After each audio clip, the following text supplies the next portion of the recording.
Hey everybody, it is Chuck Barone. It is a Friday, yay, my favorite day, August the 16th, 2024.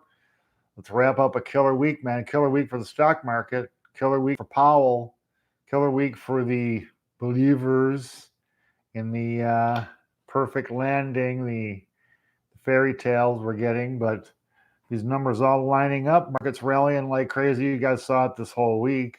It's funny what a difference a week makes, right, guys? Weren't we just freaking out like, oh my God, the end is near, stock market correction? There's my dogs. Stock market correction coming, right?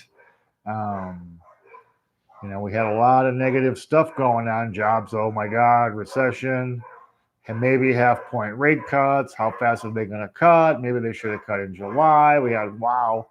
And now look, what a difference a week makes. It's crazy. Anyway, before I get rolling here today, I got a lot to talk about, guys. Before I get started, let me take a half a second. As always, welcome everybody to the show. Good to have everybody here. And as always, thank you guys for your support, especially my fun group on the chats. Kind of serious today, though, guys. Wow, you guys started to sound like preppers on here, man. Ammo and magazines. You got to have those. I get it. But, I always joke around. A friend of mine, super serious prepper, crazy.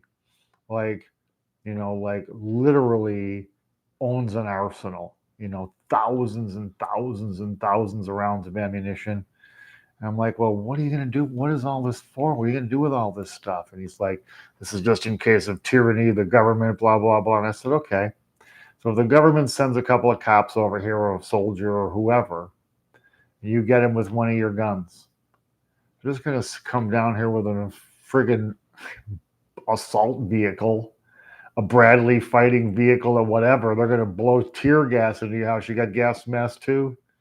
And, he kind of gets pissy about that, but it's true. We could fight in big groups, I guess. If we had groups of guys, fighting in that kind of thing, where if there was really that kind of fight where it's the government versus the people kind of thing,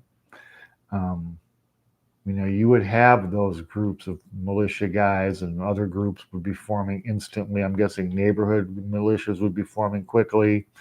It's going to be tough to fight the cops in the military. They got way, way, way more equipment than we do, guys.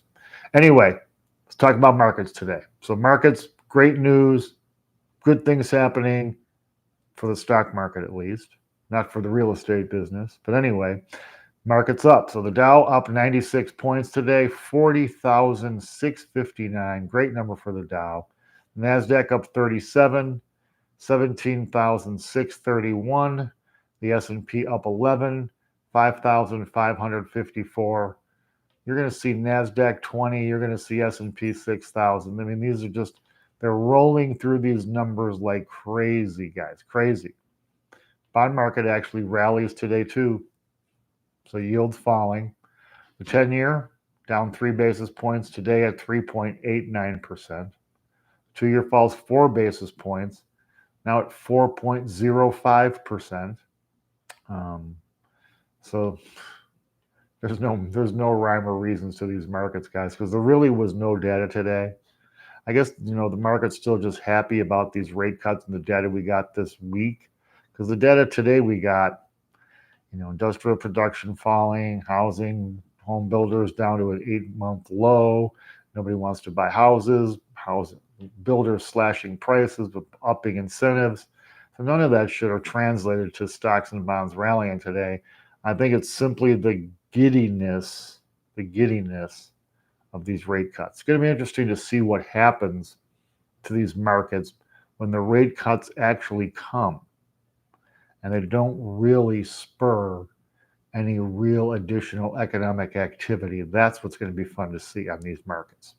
Dollar today gets clobbered, down 62 basis points. Now at 102.42, so it just rallied back up to 103. It got smashed back down today. Tough day for the dollar, guys. But as a result, look what happened with gold. Gold jumps up $51.40, $2,508.70 for an ounce of gold. Gold now up 32% for the year. Wow, go gold. Silver up today as well, up 69 cents. Not nothing like what gold's doing. $29.01 for an ounce of silver. I mean, you guys are sick of me saying it. Silver needs to get above 30 and stay there. Come on, silver, you're lagging. Oil today falls. Oil down $1.56. $76.60 for a barrel of West Texas Intermediate. It wants to be in the pocket, guys. I'll tell you, you know what I'm thinking on oil. 70 to 75. If Israel and Iran don't go to war, it's going to get in that pocket. Believe it. Bitcoin today rallies up $2,434. Now sitting at $59,284. So Bitcoin getting ready to make another run at 60K. Hopefully it can get there and stay above for all my Bitcoin fans, all my Bitcoin holders in the chat and on the show. Here we go. So Bitcoin going to make a run at it. Bitcoin has actually been acting better than silver lately. Bitcoin has made its run. Boom, up to 60 above, fell back down. It was one time over 70 or right at 70. Silver went above 30 and just pooped right out, man. Like it exhausted itself doing it just that one time. Hasn't been able to get back above it. So now we need silver to rally. Come on, silver. All right, let's talk about news. So next week's a huge week, guys. It's going to be a big week. Everything is set. The table is set perfectly for Powell in this rate cut. Now next week comes the big Jackson Hole Symposium. I think they do this quarterly or a couple times a year. So Powell, the spotlight's going to be on him, guys. They're going to parse every single word he says. I'm going to be watching that one. I'm probably going to actually watch the speech. I think I do better watching than trying to read the transcript after. For some reason, I'm listening to it, the words he makes emphasis on, you can kind of get a better gist of what he's really trying to say, hearing it rather than just reading it. But I will be here for sure, bringing you guys the news of everything he says. Interesting. Now, market's kind of changing up things a little bit. For a while, it was all about, 100% chance, quarter point rate cut in September, 50% chance, half point rate cut in September. Now the odds kind of changing a little bit. Now you're at a 75% chance for a quarter point rate cut in September, 75% chance, and the half point cut down to a 25% chance. So the market kind of hedging on a bigger rate cuts. Even there could, the data could come in and be so strong as far as the economy goes, it could force the Fed to postpone the cut.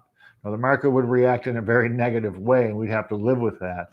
But I would not be surprised to see that happen because I'm telling you guys, they don't want to be cutting rates during an election, especially now at the end of September. It's going to be really heating up, man. Home stretch time coming in October. I got to see how it all plays out. I can't wait to see it because honestly, it's like we're living some funky, crazy ass movie, guys. It's really weird.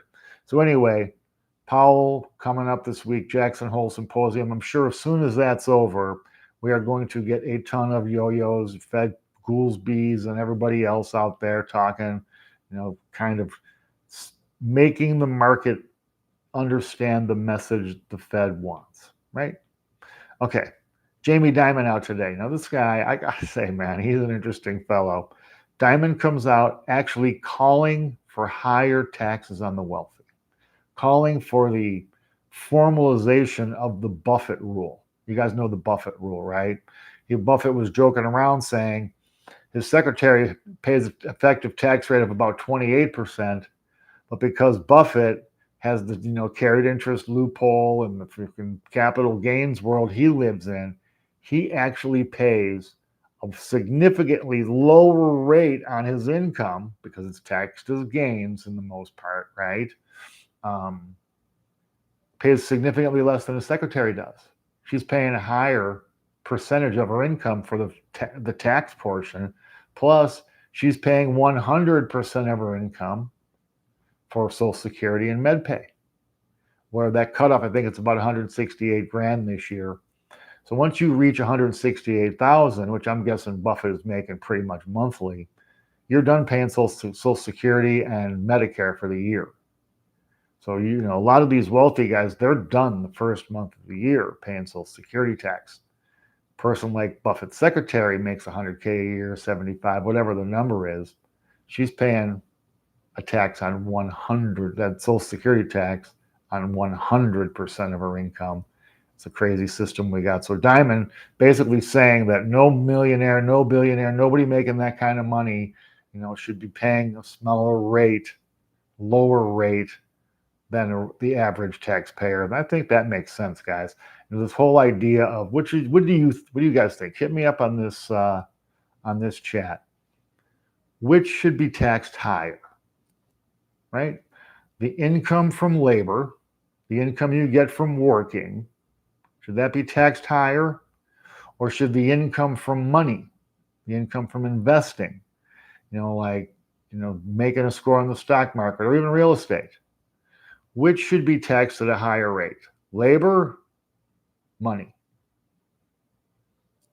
Interesting. That's the fight. It's been like that forever and ever and ever. Right now, labor pays a significantly higher rate than capital does. Okay. We'll see how it all works out. But I think if you're going to start addressing some of this debt, that might be a pretty good start to look at. Gold, guys, gold's getting ready to rock and roll now. I was reading this interesting article in Barone's talking about how rate cuts are going to smash the dollar to smithereens. And once the dollar gets smashed to smithereens, gold going to rock and roll. So it looks like everybody, I know most of the people on this chat, most of the people watching this show hold some gold, hold some silver. I'm telling you guys, happy days are here, man. Gold's already moving nicely, over 2,500 friggin' ounce. Only going to keep getting better, guys. As this dollar goes down, gold and silver are going to really take off, man.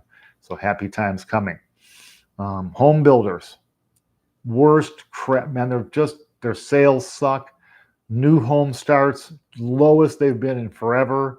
Builders basically giving up, guys. They can't sell the houses they've already built. Usually they're pre-sold, right?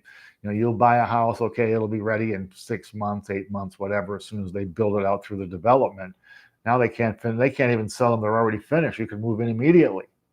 So now they're slashing prices on new homes, offering massive incentives for financing, upgrades to, granite countertops, fancier cabinets, whatever. Builders desperate to sell houses. The existing house market, well, you guys know where that is, man. I mean, I've been telling you that story forever. So real estate really in deep doo-doo. Now builders have had a big advantage. Builders have been rocking because they can pay to lower your payments, to lower your interest rate. They'll buy your rate down at whatever expense to get you at 5, to get you at a lower rate, a much more manageable payment, right? Even that now, not working. It's not bringing the buyers in like it was. Crazy times, guys. Industrial output in the U.S. falls for the first time in 4 months. Industrial output has been inching up. They said that the big problem is Hurricane Beryl or Burl or however the hell you pronounced it. The hurricane kind of messed up things for last month. So we'll see how industrial production rallies next month. They kind of telling us it's a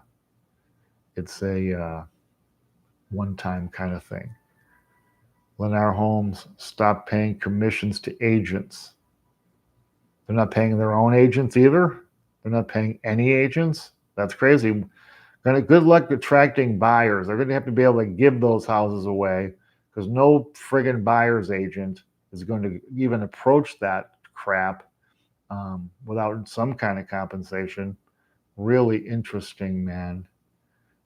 Buyer's agents. Yeah, so what they want to do is cut the outside guys out, only pay their own guys, right? So what they want to do is get both sides of it, and that's kind of the way builders play it. If they have an opportunity to lock you out, they've done it to us forever. Now all of them have their own financing. We used to actually finance new homes. Yeah, it's crazy times, man. Oh, Jordan. Hey, Jordan. Nice to see you on today. Yeah, crazy times for realtors. Actually, that was one of the things I was going to mention here. Tomorrow, 17th, right? Or that tomorrow is actually the day the new rules kick in for realtors about buyers having to pay their own commission, man. My man Jordan knows way better than I do. He's an excellent agent. I'm not so great of an agent. I don't do real estate. I do the money part. But he thinks it's going to be manageable. He thinks it's going to be okay. We'll have to see how it all plays out, guys. Fascinating times we're in here, you know. Realty didn't have enough bullshit, right? Now they got to figure out, well, let's change the rules and try to screw everybody. They're calling this a good thing for buyers. I'm telling you, I can't figure out one way, even one way at all, that this is good for buyers, but that's just me, right? Did you guys see this one, guys? Texas now. I got to give this governor, Abbott, some credit, man. The guy's got balls. Texas now decided they want to compete with New York as a financial hub. You know, New York has Wall Street. It's been there since the beginning of time, and the biggest financial center in the world. Texas now fixing to compete for that business. And they've already got Goldman Sachs and JP Morgan interested in moving. They're calling it, listen to this, going to go from Wall Street to, get this, guys, Y'all Street.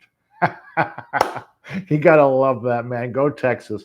But, you know, you got to look at these Wall Street guys. They don't screw around, man. They're all about real money.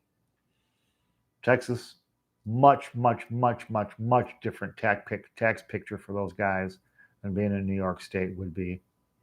Plus, a way friendlier environment as far as regulations go. Hello, Enron.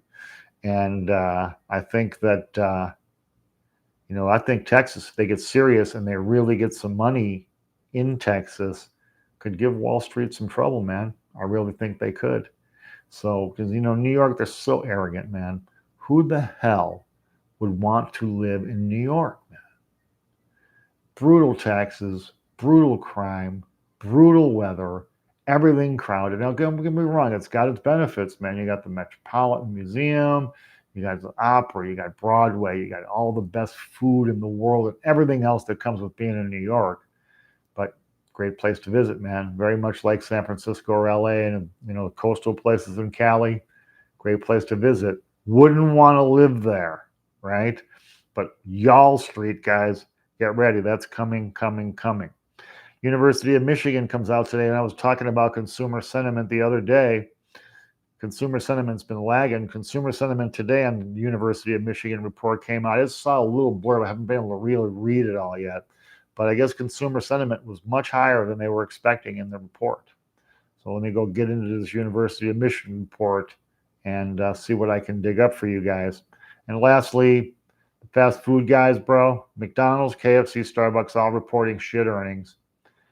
They had their way with everybody, raised their prices like crazy. Now they're facing a rebellion. People are like, screw you. I'll go to a nicer restaurant and pay the same amount and get better food. So now all of these fast food places, after reporting shit earnings, everybody's in scrambling trying to figure out how to deal with it. Guess what's going to happen? Snip. They're all those price increases they got away with having over the past couple of years, all that's going to get taken away, man. They're all offering $5 deals now. $5. What the hell can you get for $5 freaking dollars? They're going to give you a double burger. They're going to give you chicken. They're going to give you fries. They're going to give you a drink for $5 freaking dollars. That's what they're all offering. Crazy times, guys. Anyway, that's it for the day. That's it for the week. It's Friday. Everybody get the hell out and have a great weekend. Nice time with the family. Nice time with your friends. Get back. Summer's almost over. Get that barbecue going. Couple cold ones. Got NFL on. It's only preseason. Got the Bills tomorrow. I'm playing the Steelers. Looking forward to having a look at that. Got the Raiders later on in the evening here in Vegas, playing against the Cowboys. I want to see this Raider quarterback competition. NFL coming, man, makes me a happy guy. Anyway, guys, awesome weekend to everybody. Thank you all a million times over for your support. Please hit the thumbs up, guys. Helps us out. Have a great weekend, everybody. I'll be back on Monday. Take care.